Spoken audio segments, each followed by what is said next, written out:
नमस्कार, मी विलास महल्ले. GTV news मराठीच्या या बातमीपत्रात आपलं स्वागत.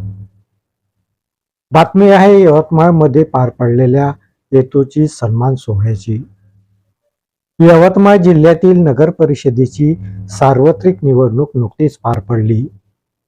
यामध्ये थेट जनतेतून निवडल्या गेलेल्या नगराध्यक्षांचा यवतमाळमध्ये आज सन्मान करण्यात आला.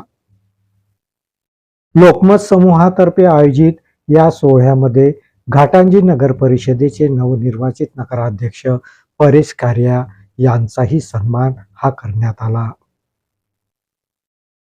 यवतमाळ जिल्ह्यातील नगर परिषदेच्या निवडणुका नुकत्याच पार पडल्या. नगराध्यक्षपद हे थेट जनतेतून निवडल्या गेले. यवतमाळ जिल्ह्यातील निवडून आलेल्या नवनिर्वाचित नगराध्यक्षांचा आज यवतमाळमध्ये सन्मान करण्यात आला.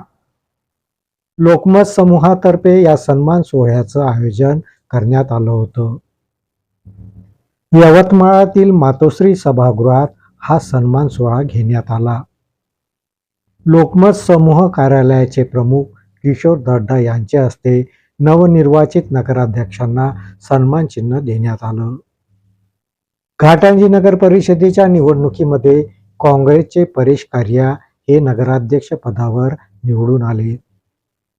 लोकमत समूहातर्फे आयोजित आजच्या सन्मान सोहळ्यामध्ये नवनिर्वाचित नगराध्यक्ष परेश कारिया यांचा किशोर दड्डा यांनी यथोचित सन्मान केला. नवनिर्वाचित नगराध्यक्षांच्या सन्मान सोहळ्याला लोकमत समूहाच्या मान्यवरांची उपस्थिती होती. या बातमीपत्रात इथेच थांबतो. परत भेटूया नवीन बातमीपत्रात. तोपर्यंत पाहत राहा GTV न्यूज मराठी. नमस्कार.